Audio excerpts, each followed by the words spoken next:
Halo semua, bagaimana kabarnya hari ini? Semoga semuanya dalam kondisi yang sehat ya. Kali ini kita akan belajar tentang tema 2, menyayangi tumbuhan dan hewan. Subtema 1, manfaat tumbuhan bagi kehidupan manusia, pembelajaran 1, kelas 3. Perhatikan materinya ya. Berikut ini adalah tujuan pembelajaran yang kita lakukan pada hari ini. Bahasa Indonesia, membaca dan menentukan isi dongeng. Ayo anak-anakku, apakah kalian tahu apa itu dongeng? Yap, benar sekali. Dongeng merupakan cerita hayalan yang bercerita tentang kehidupan pada zaman dahulu kala.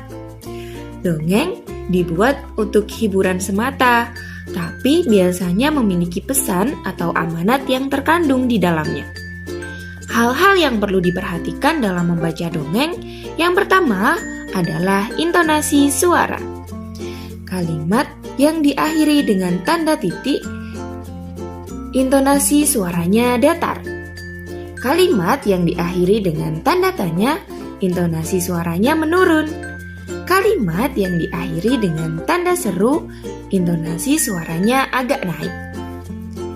Yang kedua adalah tanda baca. Jika saat membaca bertemu dengan tanda koma, maka pembaca berhenti membaca sebentar lalu dilanjutkan kembali. Jika saat membaca bertemu tanda titik, maka pembaca berhenti, kemudian pembaca mulai membaca kalimat berikutnya. Ayo membaca. Perhatikan dongeng berikut ya. Pohon apel yang tulus. Dahulu kala ada sebuah pohon apel besar. Ada seorang anak laki-laki bermain di sekitar pohon itu. Dia sangat menyayangi pohon itu. Pohon itu juga senang bermain bersamanya. Waktu berlalu, anak laki-laki itu tumbuh dewasa. Suatu hari ia datang kembali. Pohon apel menyambutnya dengan gembira. Ayo bermain bersamaku, ajak si pohon apel. Aku tak punya waktu untuk bermain.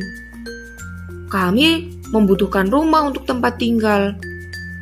Bisakah kau membantuku? Kamu boleh memotong cabang-cabang pohonku ini untuk membangun rumahmu. Jadi, anak laki-laki itu memotong semua cabang pohon dan pergi dengan riang. Pohon apel itu senang melihat temannya bahagia. Tapi dia tak pernah kembali sejak saat itu. Pohon apel kembali merasa kesepian dan sedih. Akhirnya laki-laki itu kembali lagi. Laki-laki itu dan pohon apel sekarang sudah sama-sama tua. Aku sudah tak bisa memberikan apa-apa, kata pohon apel. Tak apa, aku hanya membutuhkan sebuah tempat untuk beristirahat, jawab laki-laki itu. Baik, sisa batang pohon tua adalah tempat terbaik untuk bersandar dan beristirahat. Duduklah sini bersamaku dan beristirahatlah, kata pohon apel. Laki-laki itu pun duduk bersandar pada batang pohon yang masih tersisa. Pohon apel pun menangis bahagia. Akhirnya mereka pun bersama lagi. Setelah membaca teks cerita pohon apel yang tulus, coba jawablah pertanyaan berikut ini. Siapa teman pohon apel? Ya, benar sekali. Teman pohon apel adalah seorang anak laki-laki yang bermain di sekitar pohon itu. Pertanyaan kedua, apa yang dirasakan pohon apel saat bermain bersama temannya? Ya, benar sekali. Pohon apel merasa senang dan bahagia ketika bermain bersama temannya. Pertanyaan ketiga. Apa kebaikan yang diberikan pohon apel? Pertanyaan keempat. Mengapa pohon apel merasa kesepian dan sedih? Dan pertanyaan yang terakhir, apa yang dapat kalian simpulkan dari cerita pohon apel yang tulus tadi? Ayo anak-anak, coba tulis jawabannya dalam buku tugas kalian. Materi selanjutnya adalah matematika tentang sifat pertukaran pada penjumlahan. Sifat pertukaran pada penjumlahan. Pada operasi hitung bilangan cacah berlaku sifat pertukaran. Sifat pertukaran disebut juga dengan sifat komutatif. Yuk, coba perhatikan soal berikut. Paman meletakkan 6 biskuit di piring A dan 5 biskuit di piring B. Berapa jumlah biskuit paman seluruhnya? Nah, ayo anak-anak, coba perhatikan gambar di bawah. Ada loyang A yang berisi 6 biskuit dan loyang B yang berisi 5 biskuit. Biskuit dalam loyang A dan loyang B dijumlahkan sama dengan 11 biskuit. Nah, sekarang coba kita balik pertanyaannya. Jika paman menukarnya menjadi 5 biskuit di piring A dan 6 biskuit di piring B, berapa jumlah biskuit paman seluruhnya? Perhatikan piring di bawah. Piring A berisi 5 biskuit dan piring B berisi 6 biskuit. Biskuit pada piring A dan piring B kita jumlahkan sama dengan 11 biskuit. Dari kedua contoh tadi dapat dilihat bahwa 6 ditambah 5 sama dengan 5 ditambah 6. Hasilnya adalah 11. Jadi anak-anak, dapat disimpulkan bahwa penjumlahan dua bilangan cacah akan sama hasilnya walaupun kedua bilangan tersebut ditukar tempat. Dari contoh tadi, dapat disimpulkan bahwa secara umum sifat komutatif penjumlahan dapat ditulis dengan rumus A ditambah B sama dengan B ditambah A. Mudah sekali bukan? Sekarang, coba perhatikan soal berikut. 145 ditambah 340 sama dengan 340 ditambah berapa, hayo? Ya, benar sekali. 145 ditambah 340 sama dengan 340 ditambah 145. Sekarang, coba jawab pertanyaan berikut dalam buku tugas kalian. 126 ditambah titik-titik sama dengan 160 ditambah 126. Dan yang kedua, 115 ditambah 135 sama dengan titik-titik ditambah 115. Ayo segera kerjakan ya anak-anak. Materi selanjutnya adalah SBDP tentang pola irama lagu Cemara.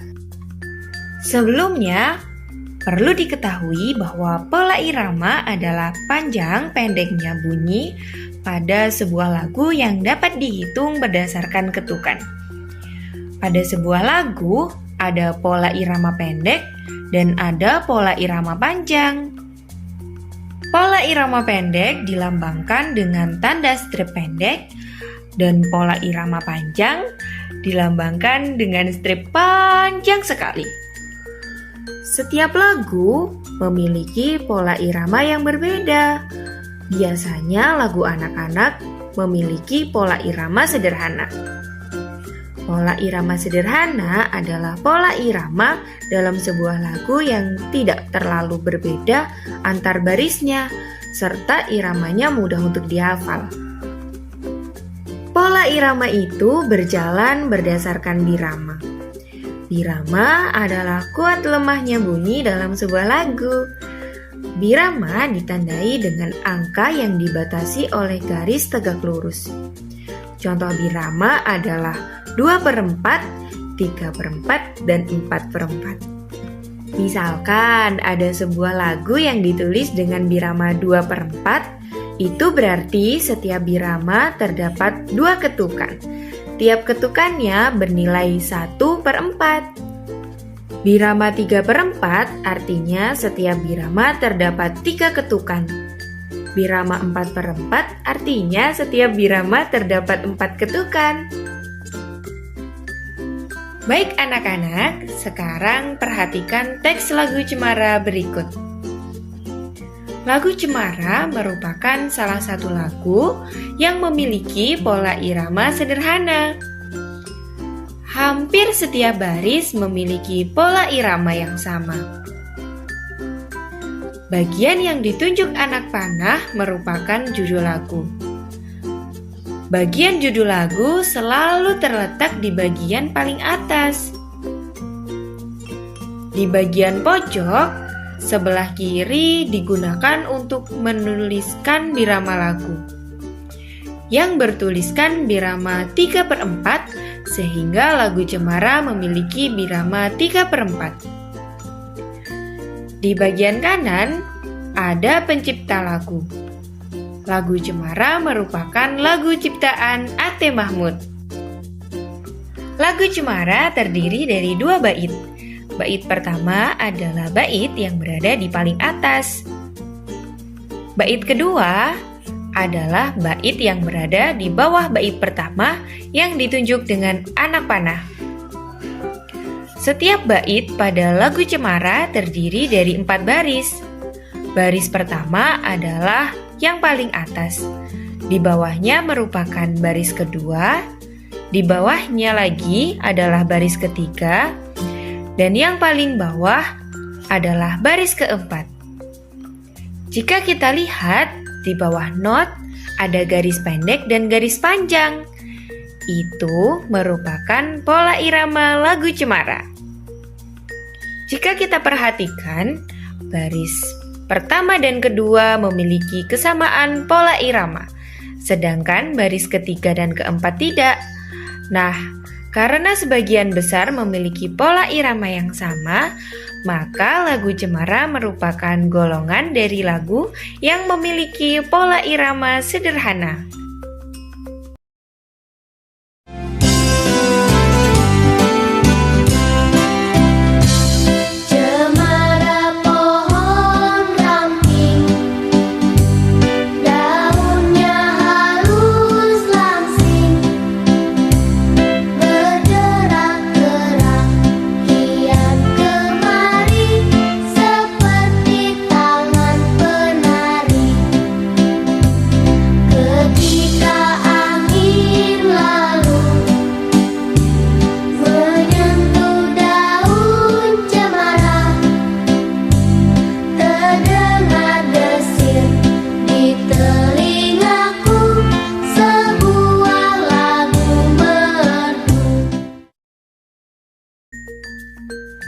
Sekian video pembelajaran kali ini.